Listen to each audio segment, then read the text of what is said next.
Hello, everyone. Welcome back to another episode of the 401 Access Denied podcast. My name is Joe Carson. I'm the host of the show, and it's a pleasure to be here. It's a pleasure to have you back into the episode, listening to some of our great thought leaderships, ideas, hot topics, trends, all in the cybersecurity industry. And I've got one of my favorite people in the industry today on the show. So I'm always excited when I get so amazing guests on. So Wendy, welcome to the Access Denied podcast. I want to give the audience a little bit of background about yourself, who you are, some fun things, and how did you get into the industry in the first place? Yeah, thanks, Joe. It's great to be here. So I've been a CISO in the public and private sectors. I was an industry analyst for 5 years. I helped to stand up the retail ISAC. I was the research director there. And then I ended up going to Duo Security, which was subsequently acquired by Cisco. So I've done just a whole bunch of different things without really any plan. And the way I got into security was just like that. I was running a sysadmin team in Zurich for a Swiss bank, and they were trying to outsource their IT operations to a US-based firm. And I was on a task force to try to figure out how we could do that without violating Swiss banking law. And I guess after that, they decided that I knew enough security that they sent me to London and put me in charge of security for the EMEA region. So this was back, about 30 years ago. Whoa. And things were a lot simpler then from They a were. security point of view, which was good for me because I had to figure it out as I went along. So that's really. I remember even when security was a key to the door. That was Yeah, it was whoever had very the key much to the so. lock could open the Yeah. door and go. So my motto is kind of this. Pretty That's sure I have fantastic. no idea what I am doing. I So think then that's the thing is, when we go back to the kind of early days of cybersecurity, when cybersecurity wasn't even a term, it was part of your day job, that we were creating things. We had to create things because no one had done it before in many instances. We had to kind of learn as we went. When we were doing cloud computing, it was because we were building it. When we were doing virtualization, when we were doing security, when we were deploying new features, it was because it was the cutting edge at the time. So absolutely, in many cases, we have no idea. We'll learn as we go, which is a great way because it means that you learn how to build and create, and it's learn kind of the fundamentals of many things as well. So tell me what was it like as a CISO? What was your experience then? How big was the team, and did you have to communicate with the board? Well, when I was, the equivalent of a CISO, and they didn't have that term back then. First I worked for a Swiss bank and I had a really big budget. And then I went to work for state government in Texas and I came in with a really tiny budget. In fact, I had zero budget and zero people when I started there. So, I've seen the gamut of what you can do when you have lots of money and you can buy one of everything and you can influence your suppliers and say, look, I need you to fix this. We don't like this. And then on the other side, bartering with vendors to say, look, I'll be your reference customer if you give me a discount, or swapping things with people, hiring people. My deputy, I hired off of Craigslist because I had no recruiting budget and Craigslist was free. So I put a job posting there and he answered and he turned out to be absolutely wonderful. So it's a lot of, making do with whatever you have. And I think it's really important to appreciate that there are so many organizations out there that are struggling to secure themselves. They can't do what the banks stand on the stage at RSA and say, oh yeah, we're doing this, we're doing that. It is so far out of reach. And you're not going to hear those people talking about their difficulties. So I kind of feel like, I need to point out that none of this is as easy or simple as it might sound.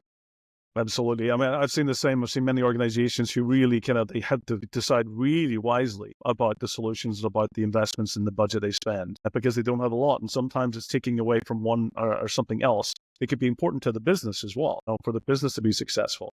And I really love one of my favorite, I always enjoy going to listen to your talks, and every single conference, I'm always looking for you on the agenda to see what talk you're going to have. And for me, some of my most memorable moments over the years was when you did the talk around cybersecurity should be like a spoon. There should be very little things you could do wrong with it. I mean, even if you had it run the wrong way, you could still eat the soup. And for me, that was, really getting into what was a realization that absolutely cybersecurity should be something that it should be just in the background, just working. So it's not complicated. It doesn't mean that people have to make, tough decisions sometimes. So what was your thoughts around when you were doing that talk and coming up with the topic? Well, that was for my keynote at RSA in 2020, and I wanted to touch on usability Mm-hmm. and the idea of democratizing security to make it serve everybody who uses it, make it work for them, not for some authoritative, head of a corporation, because, tech is everywhere now. Tech has been democratized. Your kids use it, your parents use it, your friends, doctors, farmers, artists, you name it. And so it has to work for them. And so I thought, yeah, if why can't it be like a spoon where, you learn as a kid how to use a spoon and it's really hard to get it wrong. And then once you can go anywhere in the world, you see a spoon, you pick it up, you know how to use it. Absolutely. And I feel like we should be aiming for that. I don't know if it's achievable, but at the very least, we should stop making it so complex and so annoying. I get annoyed now on a daily basis by gratuitous UI changes in mobile apps and SaaS. And why did you move that? So I think we still have a lot of work to do there. Absolutely. I think one of the, I've talked to many CISOs over the years, and I was actually quite impressed with some of the CISOs I've spoken to in the past years where they actually get measured on usability. One some of their key metrics that they actually measure how security is doing well is about how actually the feedback, how the employees, and it does mean, when you're making, I always say that when you're making security decisions about deploying something new, a new piece of technology that makes the organization more secure, to makes it much more kind of visibility, put the right protections in place. Anything that you do should always be a better experience than what the person's using today. Because whatever you put in place, it creates friction. So I remember years ago, I did a massive it was a risk assessment for a large car manufacturer. And it was really interesting. And we were going in, and the job that we were brought into was to help actually make that organization much more integrated. Because they were doing things in silos. IT was a separate, security was separate, HR, everything was all separate. It was all about interoperability, bringing them all together. And what we ended up doing is after 3 months of trying to actually enforce security, we were creating so much friction. People hated us when they saw us. Yeah. You could see You it in don't their get faces. I invited was to like, parties no, when you're no. in security.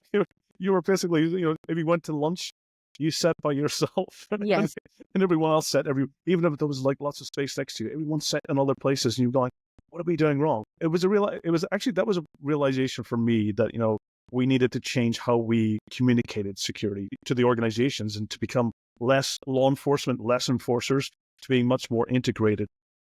And it was interesting because that day we were actually, when we knew we had failed, so we were sitting in the office and we knew that we had failed in our task that we had set out to do, which is we were actually making the organization less secure because people were looking for ways around, the controls that we were putting in place. And there was a bunch of kids sitting in a room down from us because it was bring your kid to work day. And we thought, we're struggling here. The executives aren't around. We didn't have anyone to talk to. So we said, maybe we go ask the kids and see if they have any great ideas. And it was actually the best thing that we ever did. Because when we spoke to the kids and said, this is what we're trying to do. They were like, it's stupid. Why are you doing it that way? Yes. And that was like, I wish, some of the executives that we talked to would actually had that direct and honest feedback to us, but they said, that's stupid. And they said, ultimately, in the end, bringing it short was that they said, you should do it, take what you're doing, because we were putting it in very legal, very complicated tax, very challenging, sending it through email and getting people to, force them to accept it. And they said, just put it into like a short storyboard, like a comic book, and simplify it. And we were just like, oh my goodness. That is such a great idea. But, it allowed us to do very, very simple messages, but also allowed us to kind of reduce in translations as well, because it was universal when you did it in images. And then one kid put their hand up and said, you should put it in the back of all the bathroom doors, because everyone has to spend 2 minutes every day. They have to spend some time, and they might as well read. Yeah, yeah. So we thought it was hilarious. And ultimately, what we ended up finding was that we had changed from just spending, it was like a couple of hours with the kids, and we had changed our whole perspective of our job as well. That was a change in my career of spending that one moment and listening to their perspective of things. And it took us out of our comfort zone as well. It took us out of, that idea. And to your point, that's where we realize is that for me, we talk about zero trust a lot of times. And I will say that one of the most important things is not just zero trust, but it's also zero friction. It has to be making people want to use it, makes a difference. So when you think about usability, is any other thoughts you have around that? Well, I think one big problem that I've seen in the industry is that it's often led by security vendors. And in some cases, the companies have been founded by people who are actual security practitioners, and some are not. And the way I like to describe it is that you may have a great organization full of engineers who know how to build hammers and saws and screwdrivers, but they've never been a carpenter. And the example I use, I'm going to pull up another prop. I did this at my keynote at B-Sides New York City this year, is this hammer. Now, I don't know if you're familiar with this sort of form. In German, it's called a Latthammer, and it's used for a few purposes. One of the purposes is for roofing, for hammering shingles in, and this is often used to this spiky part here is often used to cut and actually shape shingles if you're doing it the old-fashioned way. But if you're working with wood, one of the things that this works really well for is that you can slam this into a board. If your hands are busy and you're trying to hold something, you can drag another board towards you by wanging this into the wood. You can also set it there for a minute if you need two hands to do something, whatever. But there's so many things in the design. For example, there's a channel here for setting a nail. And in older or in newer versions of this, there's a magnet too, so that you can set the nail with one blow and then finish hammering it. And again, you only need one hand to do it. The head is textured so that it's less likely to slip off of the head of the nail. And I studied this a lot, finding out on YouTube from professionals what's important in the design of the hammer, including things like the neck here should be very robust because you are going to miss when you're hammering things.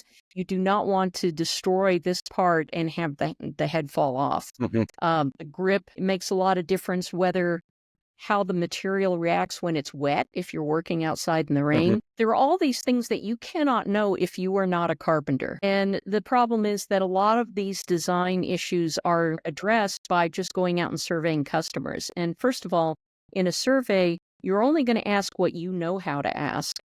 And Absolutely. and you're going to be prompting your customers to tell you the things that you think are going to sell, not what's actually going to fix the problem, because those are sometimes two different things. So I've talked a lot about usability it goes into areas that we're not always familiar with unless you are doing this day in and day out. You're not sure how your tool is going to be used. And you may not even be able to say how well it works, whether it actually reduces risk or the combination of stuff that you're doing reduces risk. I don't think we know that yet. So Absolutely. all of that. That's such a great kind of methodology you're talking about, because it's one thing that I actually do miss is that years ago in a lot of the roles that I used to do, I remember I used to work for foreign exchange money markets service provider, all about providing the world's banks about a platform that allowed him to exchange currencies and trade. And one of the things for me was that I wanted to understand what it was like to be in the person that I was serving in their job. So actually, for me, I actually spent a time where I became a certified trader to understand what it was like to be in the situation of a trader sitting on the floor and what environment I was sitting in, what things I was looking at, what was important. And that made me better at understanding about their needs, about the speed of things, about where things should be visible, is understanding the position of the person. I absolutely agree with you. In the security industry, we sometimes are not sitting in the people's chairs enough in order to really start thinking about how can we, a lot of some great ideas do come from those people that, identify the problems, but I don't think we do it enough. I don't think we And spend as enough you in that. said, as you said, with the kids that you were interviewing, sometimes, professionals like us who have been in the field for so long, we can get set in our ways. We can have assumptions that are not necessarily valid anymore. We may have created some of the problems that we now need to solve. Sometimes it is important to go to newer generations and just clear off the board and say, how would you do this? And they don't have the same preconceived notions that we do, and it's a good thing. Absolutely. Yeah, that's exactly, the result that the kids give us. It was that they didn't have the rut that we were in. We had these very narrow focus and we weren't thinking outside the box, and they actually made that possible for us, which was fantastic. So I want to get back into the democratizing cybersecurity as well, because it was another talk to you, which was fantastic, which made me realize that absolutely not everyone has the same type of budget, and everyone has to find a way. So what's some of the things you find at organizations if we make security available to everyone? I always thought one of the things, going back to the car manufacturer, what I thought was very interesting that they did was, and it was actually coming back from those kids that was in the office that day, which was fantastic. When we actually went and we finished our assessment and we had the feedback, one thing that the organization realized was that cybersecurity didn't start on the company's network, and it didn't start in the employees. And actually what they realized was it starts at home. And if they were able to increase their social sphere, the security even further outside their boundaries, that it makes that organization much more secure from even a further afield. So what they end up doing was they give their employees family free antivirus software for their computers. They give them actually password managers for their home machines. Yeah. So that, because they realize that security doesn't just start with the employee, it starts with the environment that the employee's in, not just in the office, but at home, in their social life. And that was a big realization. I think that when you're talking about democratizing, I think that's really what we're trying to do, is make security everywhere so that everyone has access to it. What's your thoughts around, is there ways that we can make that possible? Yeah. I mean, you're absolutely right, especially now in the hybrid work environment that we're doing since the pandemic started. I can bounce from being an employee to a consumer just by opening a new tab in my browser. Oh, I got to go take care of this. There is almost no difference anymore between the office worker, the enterprise employee, and the consumer. And the consumer, as a consumer, I have very different expectations and needs and requirements than my employer of the moment might have. And so, and there's such a widespread change in the demographics of who uses this tech now, and they all approach it differently. So, yeah, I feel as though we need to be constructing security so that it serves the people, that they can determine how they're going to use it, for what purposes, for what goals, and to what extent. And yes, we still have to manage risk, both in the work environment on behalf of a corporation, or across a region or across a country or internationally, where we have shared risk. We have to work out how to do that. But we have to get away from the model that the only time that you're going to use tech is when you get a job or when you're at school, and somebody's going to tell you how you have to use it. And we have to step away from that. Yeah, those days are gone. Is that now we have to become, from employers, we have to become attractive to the next generation of workforce and talent, and we have to find out what they enjoy using and then try to get them to bring it with them.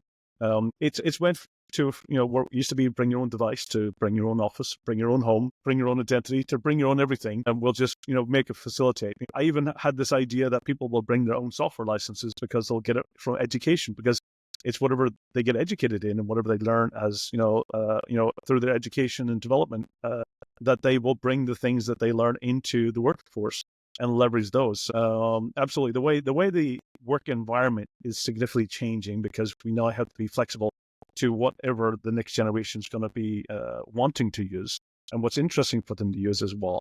So I think that's really important. So one of the things is that, to your point about society as well, is there's lots of big trends in the industry. So, for example, last year we've had a lot of advancements in AI, whether it being augmented intelligence to artificial intelligence to automated, lots of terms that's been used for it. And one of the big realizations, going back to one of the points you made, is about society, is that even here in Estonia, where I'm based, is that, the language used to be a protection level. So the language used to protect the citizens because it was so complex. 14 cases, no future tense, no gender. To translate it, it was very complex. So you sometimes needed a human in order to translate those phishing campaigns. But with generative AI, and all of those, GPTs, what's happened is that language was no longer protection. And it meant that the whole government had to change their stance in, protecting society. So what's some of the big trends that you've seen, in the last year that, is disruptive to the industry? Anything that you've been monitoring and looking for? Oh, well, that's really interesting that you mentioned AI and for whatever, I mean, I like to call it spicy automation. The best term I heard last week at a conference, I had to go back and I had to find the person who said it, was that it's like if you ever play Super Mario Kart, what it is like is AI is like the mushroom. So when you're racing in the car in Super Mario Kart, is that mushroom, it makes you go faster. And that's what AI is the mushroom in Super Mario Kart. It doesn't make you a better driver, which is you might be less effective. You might be crashing a bit more, ineffective in that regards. But for me, it was a realization. It was like, actually, that's AI just it does make us go faster. Yeah, It we can may- fail faster and at exactly. scale. That's the way we've been trending, for decades is figuring out how to do that. So however you define AI, and I actually wish we could just throw that term out because I feel like it carries too much pixie dust with it. Too And broad. It's too big. yeah, Big. It's the we can't cybers. The agree. cybers. We can't agree on what it means, but, speaking strictly about generative AI and people keep pointing out that it is really being used to good effect by attackers. And I absolutely agree because the attackers don't have to get it right. It is not required for them to be correct. In fact, I was talking with some of the gray noise researchers, and they told me some cool things about how they see, initial techniques of attacks against their honeypots, and they see them failing because it doesn't have to go through QA before before they launch it in production on a Friday. That's a big advantage that attackers have. They don't have to be effective or right. The problem, though, is if they give away their hand and they're not successful. And if we manage to share enough intelligence, then it kind of flips the script where they do have to be right. And if they mess up once, we've got them. So Yes, I we can think we should. automate the Yeah. technique much faster and put the preventive controls and accelerate that. So absolutely, the more that they share how they're operating, the more we can actually be quicker at putting the preventive controls in place. Yeah. So there's a lot of great research out there and, people finding things. Another trend that really concerns me is the trend of support, end of life Oh, devices that are now being, recruited into large botnets mhm. and proxy networks Yep. and things like that. Black Lotus Labs at Lumen has done some really great Hmm. research on that. That's a big issue because especially if it's hardware, if it's small office, home office routers and other equipment, it's treated like furniture by these small organizations. They're going to use it as long as it works. You're not going to replace an office chair just because you need some feature upgrades or something like that. So it's very tough. What are you going to do if you keep something and you cannot afford the capital outlay to replace it just because the vendor doesn't feel like supporting it anymore? Because they want you to move on to their, latest and greatest stuff. There was a great panel on this at Black Hat discussing what we should be doing about these sort of devices and abandonware in general, especially in open source software. I saw a great post by an open source developer who said, look, when I finish writing something, I put it out there and it's kind of like me putting it in the dumpster. If you want to go into the dumpster and pull it out and use it for some purpose, that's on you. Do not Hmm. come to me with any complaints because I did not promise any support for this. And Absolutely. It's been a big topic. I mean, it's something I had Alan Freeman on last year. We talked to S-Bomb, and he's been kind of looking at the end of life scenario as well from a CISA perspective. And I thought it was like, when we had the discussion, it was very alarming. Because to your point, is that, people will use it as long as it works. Home routers, printers, devices, Wi-Fi networks, light yeah, it will bulbs. work just fine, even if they're compromised. In a lot of Yeah. cases, if the attacker doesn't mess it up, it's going to keep working just fine. Yeah, I saw a really funny post recently about, that, everyone's worried about, foreign created, devices, infrastructure and 5G networks and stuff. But the one thing we should be more worried about is basically is the non-foreign, it is our home systems that have been basically vulnerable for years. And that's absolutely it kind of made a realization that, just kind of based on what we've discussed previously, was a lot of people working from home. And if those are not secure, that's the office these days, is wherever people are. And it could be the public Wi-Fi, it could be the cafe, it could be the restaurant, the hotel, the airport they're in, or whatever devices that's around them. Is, as going back to what I talked about, that social sphere. We need to make the social sphere around us more secure. And if vendors stop supporting systems, they also have to let the actual person know, what does that mean?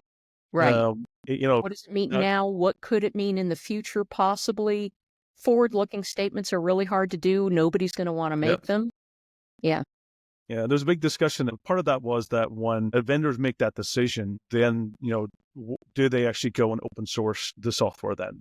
Open sourcing it, then the community can, make sure it stays protected for longer, which is another kind of emphasis that, do they just hold on to it because maybe they're using that code in other areas, which they're selling as well. So there's that complexity. But there was a big, discussion when you finally end of life something and it becomes vulnerable. What's the point that how do you keep it protected, and do you go and do updates or not? And a lot of the vendors out there, sometimes it's quite alarming to how short those support, end of life kind of dates are. You get a car today, you'll get a 10-year warranty from a vehicle. But if you buy a phone or a router, you get 2 years. Yeah. And what do vendors owe their customers? What do we owe each other? That's another topic that I'm interested in. What is our responsibility in all of our different roles as individuals, as citizens, as employees? Absolutely. And it's even got, I did some work in power stations and critical infrastructure. And one of the things I was looking at a lot of the contracts, it was really interesting as well, is that when you get into the contracts, is sometimes, even in consumer world, if you buy a TV today, you maybe own the hardware, but you don't own the software or the service. You're actually, you're just renting it. You're as a renting subscription. And with that, it means that there's terms of services, there's, end user license agreements. There's the information that's been used. And even in the power station, I remember it was the engines. So the engines are part of the power station. But I was actually quite shocked that while the actually power station owns the engine, the manufacturer owns the data that's being created by the engine. And they had to make it available to them. And that was kind of when you look into a lot of these contracts, the same with, more modern smart cars as well, is that you actually might own the hardware piece, but the data that's been generated is no longer of the consumer's data. It's the actual manufacturers. And that gets into, what you're discussing as well, is the end of life side of things. What's their commitment to the consumer, or to the company organizations that are using those? So what's your prediction for the future? What's your if you had a crystal ball or you wanted to win the lottery, you have no idea. I'm pretty sure I have no idea, and neither do you. When I was an industry analyst, I had to try to come up with predictions at the end of the year. And it's very difficult unless you look at what's already happening. You can say, oh, I think there's going to be more of that. You're always safe saying that. So I just know It's that amplifying what we've seen in the past year. That's what we've done. exactly. We're not going to have less of that. We're probably going to have more of that. And things are just getting more and more complex all the time. I know what I would like to see happen, and I would end up, turning to that sort of prediction. Hopefully by stating it, I might cause it to happen. But we just know there are going to be things that surprise us. There are going to be things that we have to adapt to. There's going to be a lot of trying to tinker with public policy to try to solve some of these problems. And I would really love for us to, and a lot of people will not like this, but I would love for us to get to a more simplified and restricted state, especially for things like critical infrastructure that are so important, to say, you know what, I'm sorry, you don't get to innovate with this anymore. We're going to find out what works and we're going to stick to it. And you don't get to play with that part anymore. Go do your innovation somewhere else. And keep it segregated. At least, keep it separated, because to your point, what's created a lot of the challenges we've got today is complexity. yes, Because things are just so all complex. And a lot of critical infrastructure are moving the same direction, innovating and becoming more complex, more microservices, more edge, more cloud, more connectivity. And all of those ingredients do take something that is meant to be just simple about creating energy and being efficient, or making water available or transportation, to becoming basically exposed and so complicated that the threats is hard to even see anymore. Yeah, yeah. And we may have to put our feet down and say, look, in these areas, this is too important to let everybody have free reign to just, add crap onto it. There are only so many ways that you can design a car that don't conflict with safety requirements. And I imagine the same thing with critical infrastructure. Yes, this is really cool, but you don't need microservices for this. What problems do we have that we really need to solve? And what is just, oh, we've got to be cutting edge? You don't need to be cutting edge. A hammer, will work for hundreds of years just fine. And sometimes it's really important to leave it the way it is. Absolutely. Yeah, I think it was when you want the entertainment side, keep it separate from the actually critical safety components. Is they can have two separate lives. And Don't two put separate. Mario Kart in your critical infrastructure. I'm just saying. Yeah, especially the mushrooms that make you go faster. That's for sure. So what things do you do in order to stay up to date? What resources, where do you go for information? As a former analyst in CISO, where's your go-to things to stay up to date? What would be some of the recommendations you have for the audience as well?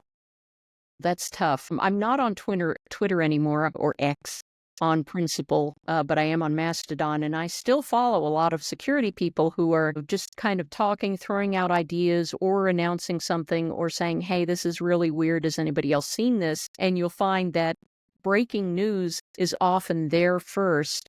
And then, a couple of hours later, you'll see it in the news media. Lots of private Slacks, private, other chat areas, private Signal groups. And sometimes it's hard to be able to get access to those things if you don't know the right people, and if you're not being perceived as a vendor who is going to come in and ruin the ambiance by trying to sell things. Absolutely. So I can't really recommend that to everybody, except to try to look for where the conversations are going on. And there are still good blogs out there if you know where they are, and find those. But yeah, just, you just keep talking to people, because you're going to hear really fascinating things where you least expect them. So Absolutely. And for me, I mean, that's, the community is what really kind of, for me, is one of the areas that I kind of go to when I've got questions, or I'm just watching the communities, ideas and generation, what's coming out. And one of the events, when I sometimes go, you mentioned B-sides, it's one of my favorite events now, because it is a bit of kind of where that, the research and things start kind of popping up much more than, the very vendor led yeah, it's not as conferences. corporate, it's not as Correct. sales oriented. It's just what the community there wants to talk about, and that's what I love about it. Absolutely. Wendy, it's so amazing. I so enjoy talking to you, and hopefully, we get to catch up in 2025 and chat more. So it's a pleasure. If people want to connect with you or have questions, what's the best way? Is Mastodon the go-to place now for you? Yeah, Wendy Nather at infosec.exchange. That's a great instance, and Jerry Bell does such a good job of running it, moderating it, keeping things going, and really building the tone of that instance, which I really appreciate. I think we've all found, from letting social media areas turn into a free-for-all, that you still need some human intervention to kind of craft it and curate it and shape it if you want it to be useful. So, Absolutely. yeah. Absolutely. I think it was somebody who kind of, I listened to a session last week, is that, the humans, it's our frontal cortex, that makes us have that, perspective, which AI cannot replicate, never will. And therefore, that's, you still need human intervention. You still need humans. And ultimately, it should be, the purpose is that it's not, AI should be there to make the world a better place. It should be make the actual environment for us a better place for us to live and enjoy. So Wendy, it's so awesome having you on. Many thanks. It's a pleasure. And for the audience, definitely, hopefully this was enlightening and you get a lot of creative ideas and gives you something to go back and take a look at. I would definitely recommend going and, taking a search for Wendy's previous talks on the democratizing security, and also the cybersecurity should be like a spoon. Those talks are fantastic. Well, I'll make sure to link them in the show notes. If I do find them online, I'm sure they're available. So for everyone, tune in every 2 weeks for the Access to AI podcast. I'm the host, Joe Carson. Always looking to kind of bring ideas and insights and lessons learned, and hopefully making the world a safer place. So thank you, everyone. Take care and stay safe.